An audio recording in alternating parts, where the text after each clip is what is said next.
నేను మీతో మాట్లాడే వర్తమానం ఏంటంటే స్వస్థపరచు యేసు. నేటి మన అంశం ఏంటంటే స్వస్థపరచు యేసు. ప్రియులారా, మనం నమ్ముకున్న దేవుడు, మనం ఆత్మతో సత్యముతో ఆరాధిస్తున్న దేవుడు స్వస్థపరిచేవాడు. మరి ఏ రోగాలు, ఏ బలహీనతలు, ఏ శోధనలు ఆయన స్వస్థపరచగలడు అంటే బైబిల్ చెప్తుంది, మనుషులకు డాక్టర్లకు అసాధ్యమైనది సమస్తం కూడా దేవునికి సాధ్యం. కనుక మరి జన్మన మార్కు సువార్త 1వ అధ్యాయంలో నుంచి ఒక వచనం చదువుతాం. 32వ వచనం నుండి మరి 34వ వచనం వరకు మనం చదువుదాం. తీసుకొని వచ్చి పట్టణమంతయు ఆ ఇంటి వాకిట కూడి ఉండెను.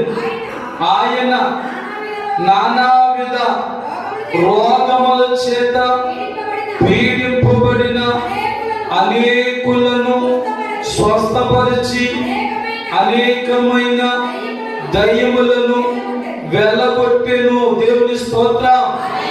అందరూ చెప్తాం హల్లెలూయా. ప్రియులారా, ఈ రాత్రికాల సమయంలో ఈ వాక్యము నుండి కృపావార్త వర్తమానములు విని మనం ఆశీర్వదించబడదాం. మరి ఇక మార్కు సువార్త 1వ అధ్యాయం 32 నుంచి 34 వచనాలు మనం చదివి ఉన్నాము. ఈ లేఖనములో వ్రాయబడిన మాటలు మనమంతా విని గ్రహించమని నేను నమ్ముచున్నా. ప్రియులారా, మరి ఇక్కడ రాయబడిన సమయం ఏ సమయం అండి? సాయంకాల సమయం.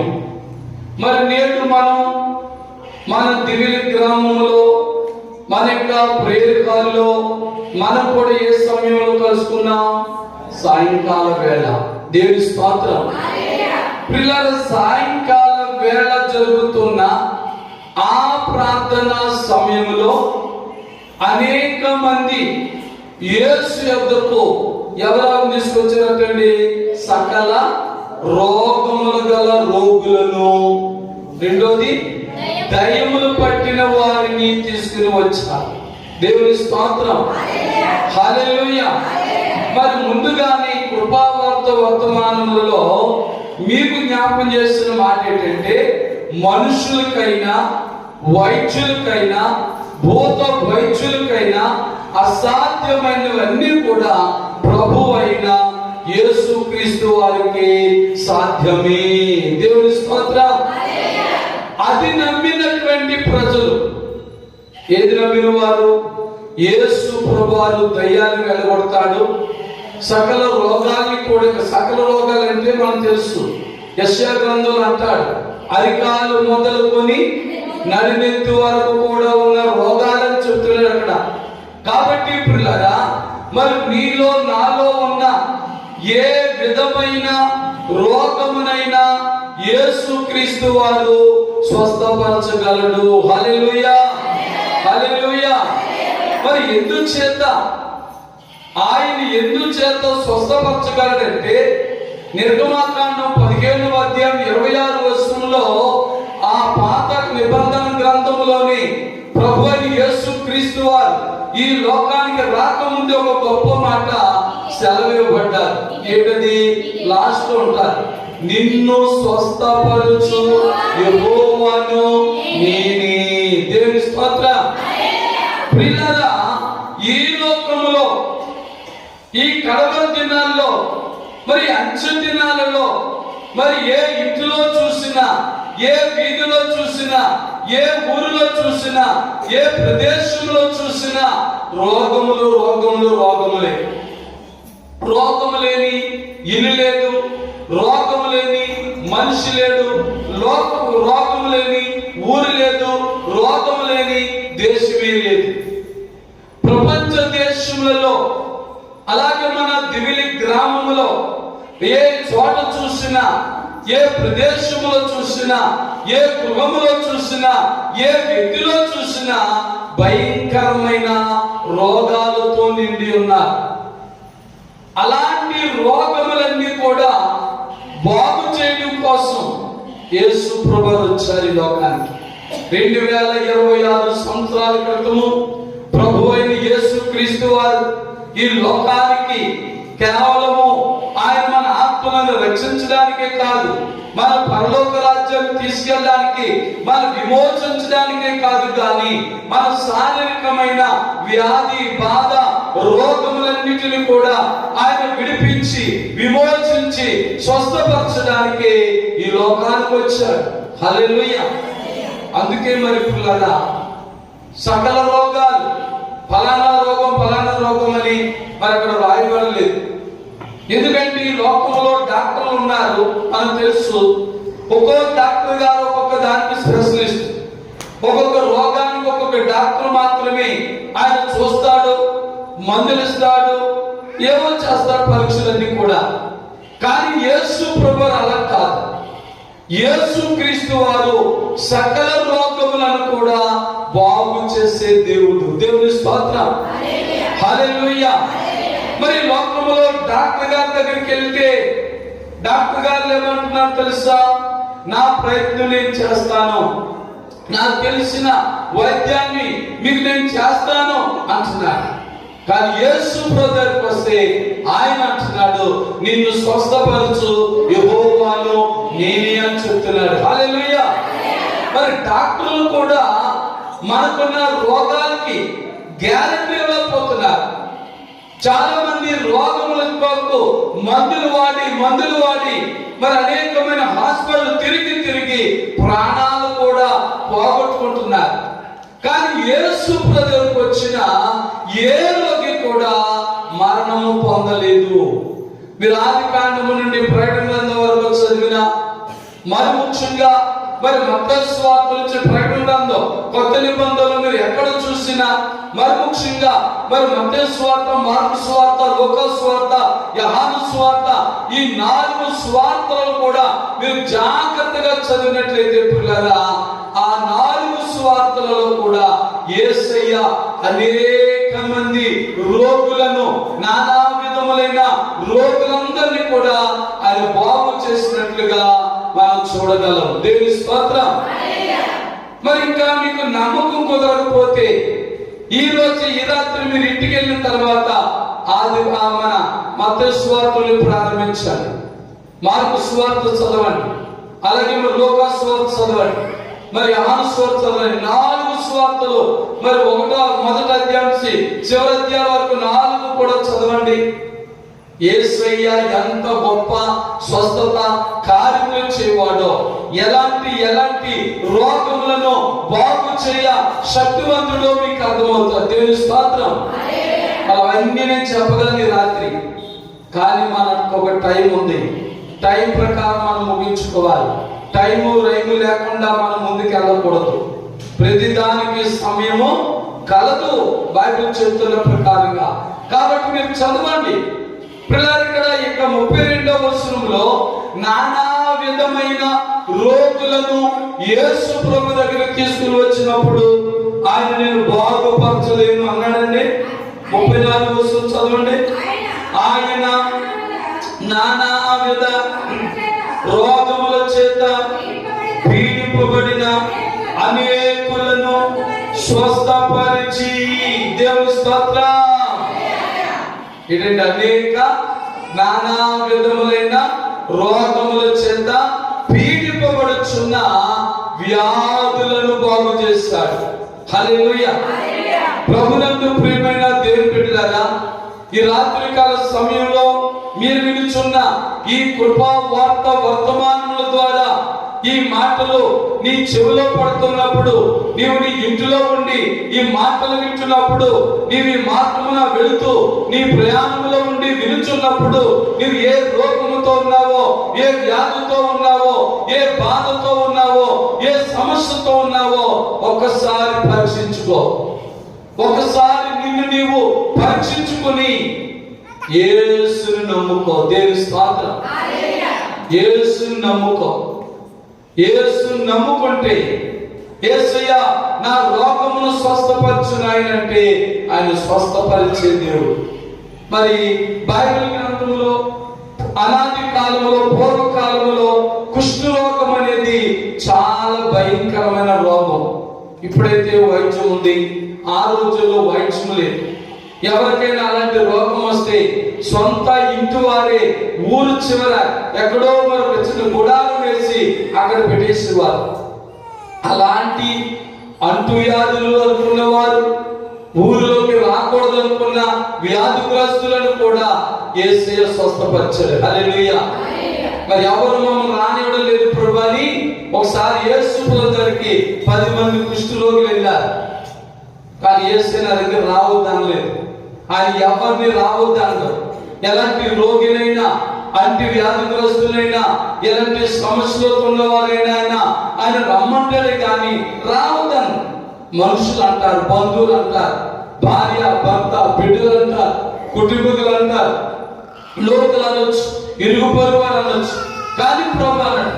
మరి 10 మంది మరి కుష్ఠరోగులు కూడా యేసు దగ్గరికి వచ్చినప్పుడు ఆయన అన్నాడు, ఇదిగో మీరు నా దగ్గరికి రహస్యం వచ్చారు కాబట్టి మీరు దేవాలయంలోకి వెళ్ళి, మందిరంలోకి వెళ్ళి మీరు అక్కడ కనబడండి అన్నాడు. దేవుని స్తోత్రం.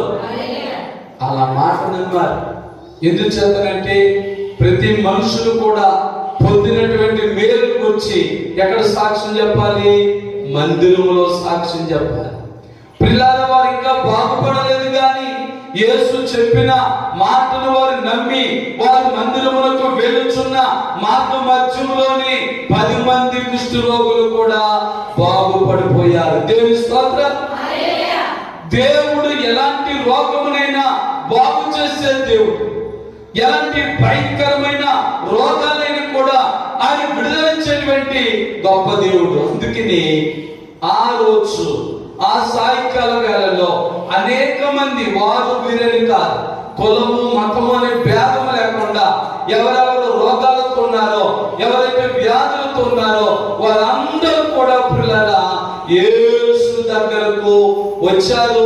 రాలేని వారిని చాలా మంది ఎండబెట్టుకుని వచ్చారు. హల్లెలూయా. వచ్చిన ప్రతి వారిని కూడా ఆయన స్వస్థపరిచి పంపించారు. హల్లెలూయా.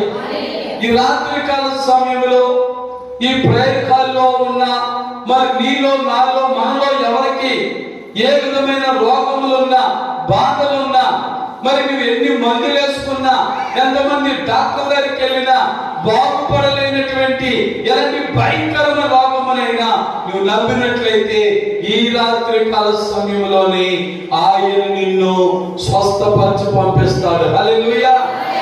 మరి మన వ్యాధులతో తిరిగి వెళ్ళనివాడైనా, అది ఎలాంటి రోగమైనా నీవు అనుకోవచ్చు, ఒకవేళ నేను ఎన్నో మందులు వాడాను, ఎంతో పెద్ద పెద్ద స్పెషలిస్టుల దగ్గరికి, డాక్టర్ దగ్గరికి వెళ్ళాను, వేల రూపాయలు, లక్షలు ఖర్చు పెట్టాను, వారి వల్ల తగ్గలేదు కానీ, మందుల వల్ల తగ్గలేదు కానీ, కేవలం యేసుని నమ్ముట ద్వారా మరి నేను స్వస్థపడగలనా అనేటువంటి సందేహం వద్దు మీకు. హల్లెలూయా. మరి ముందుగానే చెప్పారు మీకు నిర్గమకాండం 15:26 నుంచి, నిన్ను స్వస్థపరిచే యెహోవాను నేనే చెప్పాడైనా. చెప్పిన వాడు మరి ఇక్కడ నెరవేర్చాలి. అక్కడ నిర్గమకాండం పాత నిబంధనలో చెప్పిన వాడు మరి కొత్త నిబంధన మార్కు సువార్త 1వ అధ్యాయం ఈ 32, 33, 34 వచనాలలో ఆయన నెరవేర్చడా లేదా? చెప్పడము నెరవేర్చాడండి. నెరవేర్చిన దేవుడు. హల్లెలూయా. ఎందుకంటే మనుషులకు అసాధ్యం కావచ్చు, మరి డాక్టర్లకు అసాధ్యం కావచ్చు, మరి మందులకు అసాధ్యం కావచ్చు, కానీ దేవునికి సమస్తము కూడా సాధ్యమే. దేవుని స్తోత్రం. మరి ఇక రెండో మాట కూడా ఉంది అక్కడ, చదువుల తల్లి. రోగాల తర్వాత అనేకమైన దయ్యములను వెలగొట్టాడు. దేవుని స్తోత్రం. అది దెయ్యాలు చాలా భయంకరంగా ఉంటాయి. దెయ్యాలు మాట్లాడితే తెలుసండి. అమ్మ మాట్లాడితే తెలుసా? నాతో కూడా మరి నూతనంగా సేవకు వచ్చినప్పుడు దెయ్యం నాతో మాట్లాడింది. 1985వ సంవత్సరం మార్చి నెలలో నేను కొండవారంలో 16వ సంవత్సరం మరి నేను కొత్తగా సేవ ప్రారంభించాను. నాకు దెయ్యాల సంగతి పెద్ద అనుభవం లేదు. మరి బైబిల్ ట్రైనింగ్ అయ్యాను, వచ్చాను, సేవలో ఉన్నాను. ప్రియులరా, సేవ ప్రారంభించిన కొన్ని దినాలకు ఒక యవనస్తురాల్ని భయంకరమైన దెయ్యం పడేసుకుందండి. ఏంటంటే భయంకరమైన దెయ్యం పడేసుకుంది. మరి నేను సేవకి వీరవారం నుంచి మరి కొల్లువారం వెళ్తున్న సమయంలో ఆ రోజు ప్రార్థన జరుగుతుంది. అక్కడ ప్రార్థన అయిన తర్వాత అన్నారు, పాస్టర్ గారు ఒక అబ్బాయిని దెయ్యం పట్టుకుంది, వచ్చి ప్రార్థన చేయండి అన్నారు. మరి నాకు పెద్ద అనుభవం లేదు, దెయ్యాల సంగతి కూడా నాకు పూర్తిగా లేదు. అప్పటికి వాక్యం తెలుసు తప్ప మరి పబ్లిక్ గా దెయ్యాలు ఎలా మాట్లాడతాయో తెలియదు. ప్రియులారా, నేను వెళ్ళిపోయి నాకు మరి ఫస్ట్ నుంచి వచ్చిన ఫస్ట్ నుంచి కూడా ప్రతి వారి మీద చేతులు ప్రార్థన చేస్తుంటే నాకు అలవాటు. దేవుని స్తోత్రం. మరి ఆ యవన బిడ్డ మీద చేతుల నుంచి ప్రార్థన చేస్తుంటే మాట్లాడుతున్న నాతోటి అందరూ వెళ్ళిపోయారు. ఒకసారి నాకు కూడా ఒకలాంటి దడ వచ్చింది, కానీ అంటే ఆత్మ వచ్చింది మరలా. దేవుని స్తోత్రం. మానవ మాత్రుడుగా ఆ దెయ్యం పెద్ద కళ్ళు తీసుకుని చాలా గట్టిగా పిడికిలు బిగించేసి నా మీద మిర్రులు చూస్తుంది. పాస్టర్లు నన్ను వృద్ధం పట్టవచ్చు రకరకాలు మాట్లాడుతుంటే అందరూ అయిపోయారు. నేను జస్ట్ జడిసాను. వెంటనే నాలోకి దేవునాత్మ వచ్చింది. నేను ఇంకా గట్టిగా ఆత్మతో ప్రార్థన చేయడం ప్రారంభించాను. మరి వెంటనే నా చేతిలో ఉన్న బైబిల్ కూడా ఆ నెత్తి మీద పెట్టి ప్రార్థన చేయడం పెట్టాను. పెద్ద స్వరముతో నేను కూడా ప్రార్థన చేయడం ప్రారంభిస్తే పాస్టర్ గారు బైబిల్ తీసి నా నెత్తి మీద బైబిల్ తీసి కాలిపోతున్నాను కేకలేస్తుంది. నేను అంటాను కదా, నువ్వు పోతేనే బైబిల్ తీస్తాను, ఈ యవనస్తురాలు విడిచిపెట్టి నువ్వు వెళ్ళిపోతేనే నీ నెత్తి మీద బైబిల్ తీస్తాను తీనన్నాను. అలాగ 10-15 నిమిషాలు ప్రార్థన చేయగా విలవిలలాడించి ఆ దెయ్యం ఆ వ్యక్తిని పడగొట్టేసి పారిపోయి వెళ్ళిపోయింది. దేవుని స్తోత్రం. హల్లెలూయా. డబ్బులు పడిపోయింది. అటు ఇటు చూసాం కదా, ఏంటి మీరు అందరూ ఉన్నారేంటి, ఏంటి ఆస్కార్ ఎందుకు వచ్చారు మా ఇంటికి అంటుంది. దేవుని స్తోత్రం. అంటే దైవం పట్టిన వాళ్ళకి ఏమీ తెలియదు అన్నమాట. కానీ నా జీవితంలో మొట్టమొదటి అద్భుతం అదే. దేవుని స్తోత్రం. హల్లెలూయా. మాట్లాడతాయి, మేము నమ్మరా? చూద్దాం. అపోస్తలుల కార్యాల్లోకి ఒకసారి వెళ్దాం. అపోస్తలుల కార్యాలు 16వ అధ్యాయము 16వ వచనం చదవండి. మేము ప్రార్థనా స్థలమునకు వెళ్ళుచుండగా పేరుతో చూడమా పుతోను అను దైవం పట్టినదై చోది చెప్పుట చేత తన యజమానులకు బహు లాభము సంపాదించుచున్న ఒక చిన్నది మాకు ఎదురుగా వచ్చెను. ఆమె పౌలును మమ్మును వెంబడించి, ఈ మనుషులు సర్వోన్నతుడైన దేవుని దాసులు, వీరు మీకు రక్షణ మార్గము ప్రశ్నించువారై ఉన్నారని కేకలు వేసి చెప్పిన. దేవుని స్తోత్రం.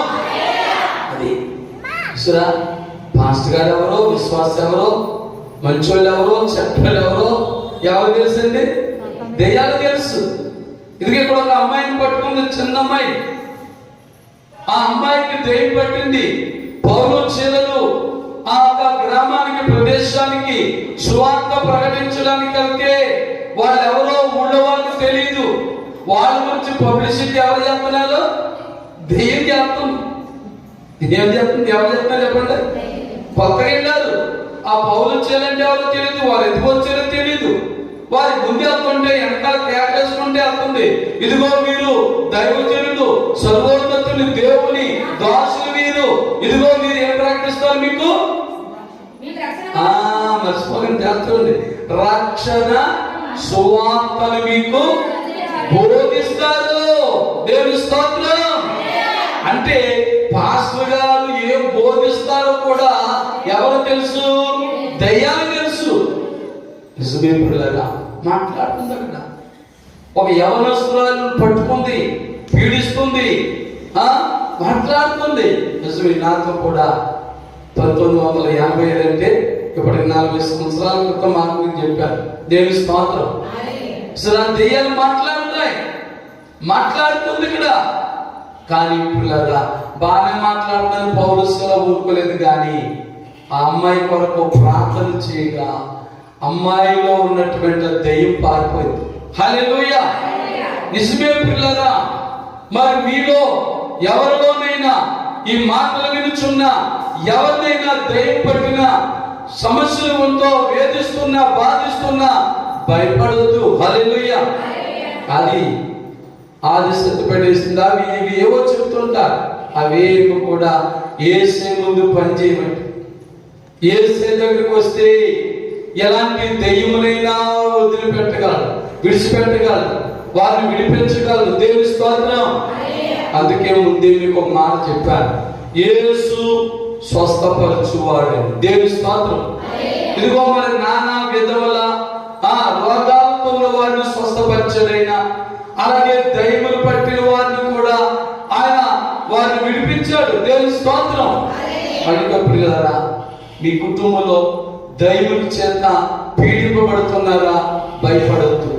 ఎలాంటి దయ్యములు వచ్చి మిమ్మల్ని భయపెడుతున్నా భయపడకండి. ఏ దయ్యము మనల్ని ఏమీ చేయదు. యేసును నమ్ముకుంటే, యేసు నీతో ఉంటే, యేసు నీలో ఉంటే, యేసు నీ గృహంలో ఉంటే ఏ దయ్యం కూడా నీ దగ్గరకు రాదు. హల్లెలూయా. అలాగే యేసు నమ్ముకుంటే ఏ రోగం వచ్చినా, రోగం లేని మనిషి లేదండి. మనం తినే తిండిని బట్టి, మనకున్న వాతావరణ కాలుష్యాన్ని బట్టి మరి ప్రజలందరూ కూడా ప్రతి ఒక్కరూ నీతిమంతులైన అనీతిమంతులైన ఎన్నాళ్ళు రోగాలు ఎవరికి వచ్చేది? వారు పాపాత్ములకు వస్తాయి, పాపాలు చేసిన వాళ్ళకి వస్తాయి అనుకునేవారు ప్రజలు. ఇప్పుడు వారు వీరని లేదు, మంచోడికి వస్తున్నాయి, చెడ్డోడికి వస్తున్నాయి. కానీ ఒక గొప్ప మాట కీర్తనకాడు మాట అంటాడు. బైబిల్ కీర్తనకాడు ఏమంటాడంటే, వారు పడి లేవకుందురు, మనమైతే లేచి చక్కగా నిలుచుందుము. దేవుని స్తోత్రం. పడిపోయిన వారు ఎవరు? భక్తి లేని వారు, విశ్వాసము లేని వారు, నమ్మకం లేని వారు, ప్రార్థన జీవితం లేని వారు, మందిరానికి క్రమముగా రాలేకపోతున్న వారు, వారికి ఏ శోధన వచ్చినా, ఏ వ్యాధి వచ్చినా, ఏ సమస్య వచ్చినా వారు పడిపోతే వారిని లేవనెత్తే వారు ఎవరూ లేరు ఈ లోకంలో. కానీ వారు అనుకుంటారు పడిపోకముందు, నాకేంటి ధనం ఉంది, బలం ఉంది, బలం ఉంది, నాకు ఏ శోధన వచ్చినా, ఏ సమస్య వచ్చినా నన్ను ఆదుకునే వారు ఎందరో ఉన్నారు అనుకుంటాం. అవసరానికి డబ్బు అక్కడికి రాదు, అవసరానికి బంధువులు అక్కడికి రాదు, అవసరానికి నీ బలం కూడా నీకు అక్కడికి రాదు. అదే నీవు నేను కూడా ప్రభు అయిన యేసుక్రీస్తు వారిని నీ రక్షకునిగా, నీ ఆరాధ్య దైవముగా నమ్ముకుని ఉన్నట్లయితే దేవుని బిడ్డలారా, ఆయన ఏ విధమైన రోగం నుంచైనా, ఏ విధమైన సమస్య నుంచైనా ఆయన నిన్ను విడిపించగల గొప్ప దేవుడు. పడిపోతే మన లేవనెత్తువాడు ఆయన ఉన్నాడు. హల్లెలూయా. నేను పడినా, నువ్వు పడినా ప్రభు యేసుక్రీస్తు వారిని ఎవరు నమ్ముకున్నా వారిని లేవనెత్తడానికి ప్రభు యేసుక్రీస్తు వారు సిద్ధముగా ఉన్నారు. హల్లెలూయా. సముద్రం మీద యేసు నడుస్తున్నప్పుడు పేతురు గారు అంటారు, నేను కూడా నడుస్తాను ప్రభు అంటాడు. నడువు అంటాడు. ఆయన కాస్త దూరం యేసును చూస్తూ నడిచాడు. యేసును చూసినంత సేపు ఆయన చక్కగా నడిచాడు. ఇదిగో మరి తనను చూసుకున్నాడు. నేను కాబట్టి నడవగలుగుతున్నాను అనుకుని తనను తాను చూసుకున్నప్పుడు ఆయన పడిపోతున్నాడు, నీళ్ళలో పడిపోతున్నాడు, కూలిపోతున్నాడు, దిగిపోతున్నాడు. మళ్ళా అంటాడు, ప్రభా ప్రభా అని ప్రభుకి చేతులు చాపి ప్రార్థన చేయగా, మనవం చేయగా, అడగగా ప్రభు పడిపోతున్న వాడిని మరలా లేపాడు. దేవుని స్తోత్రం. ఈ రాత్రి కాల సమయంలో నువ్వు ఏ స్థితిలో పడినా, ఏ బాధలో పడినా, ఏ రోగంలో పడినా, ఏ కష్టంలో పడినా, ఏ ఇబ్బందులు పడినా, ఏ శోధన వ్యాధుల్లో పడినా, ఇదిగో యేసు నమ్ముకుంటే, యేసు దగ్గరికి నీవు వచ్చినట్లయితే, ప్రతి మంగళవారం జరుగుతున్న ఈ స్థలమందు జరిగే ఈ ప్రార్థనకు నీవు కూడా వచ్చి పాల్పొందితే ఎలాంటి సమస్య నుంచి అయినా, ఎలాంటి వ్యాధి నుంచి అయినా, ఎలాంటి దైవుల నుంచి అయినా నీవు కూడా విడుదల పొందుతావని నా శివర మాటగా మీకు తెలియజేస్తూ నేను ముగిస్తున్నాను. దేవుని స్తోత్రం. మరి ఇంతవరకు చక్కని కృపావార్త వర్తమానం విన్న మీ అందరికీ వందనాలు. ఒక నిమిషం మనం తల వంచి నీలో నాలో దేవునికి మరి ఎదుట, దేవుని ఎదుట మనకున్న బలహీనతలు, మన శోధనలు ఏమైతే ఉన్నాయో ఒకసారి చెప్పుకుందాం. అలాగే మరి ప్రేయర్ హాల్లోకి, మందిరంలోకి రాకుండా ఇంకా ఇళ్ళ దగ్గర ఉన్నవారు, దూర ప్రాంతంలో ఉండి మాటలు వింటున్నవారు, మీరు ఎక్కడైతే ఉన్నారో అక్కడ మీరు కూడా ఒక నిమిషం కళ్ళు మూసుకుని మీ స్థితిని, మీ పరిస్థితిని, మీకున్న శోధన వ్యాధులన్నింటినీ కూడా ఒక్కసారి జ్ఞాపకం చేసుకుని ప్రభుని నమ్మండి, ప్రభుని నమ్మండి, ప్రభుని నమ్మండి. మరి మీకోసమే, ప్రాంతంలో ఉన్న ప్రతి వారి కోసమే ప్రతి మంగళవారం మరి సాయంకాలం 6:30 నుండి 9 గంటల వరకు మరి ఇక్కడ జరుగుతున్న ప్రేయర్ హాల్లో జరిగే ఈ ప్రార్థన కూటంలో మీరందరూ కూడా వచ్చి పాల్పొంపులు పొంది మీరు కూడా విడుదల, దీవెన, స్వస్థతలు మీరు పొందాలని మీకు అందరి కొరకు నేను ప్రార్థన చేస్తున్నాను. ప్రేమమయుడ యేసయ్య, మీకే వందనాలు, స్తోత్రములు చెల్లిస్తున్నాం. ఆశ్చర్యకరుడు, ఆలోచనకర్త, ఇదిగోనైనా మా సమయాన్ని బట్టి క్లుప్తముగా 2 మాటలు నేర్చుకున్నాం. నువ్వు స్వస్థపరిచే దేవుడు అని, నువ్వు దయ్యములను వెళ్ళగొట్టే దేవుడు అని నీ లేఖనములను వచ్చి మేము ధ్యానం చేస్తాం తండ్రి. 40 సంవత్సరముల క్రితం నాయన నేను సేవకు వచ్చిన మరి తొలి దినాలలో నాయన మరి నా 16 ఏళ్ల వయసులోనే ప్రభా మరొక దయ్యమును వెళ్ళగొట్టే శక్తిని నాకు ఇచ్చావు ప్రభా. అది నా గొప్పతనం కాదు నాయన, అది కేవలం నీ కృప మాత్రమే.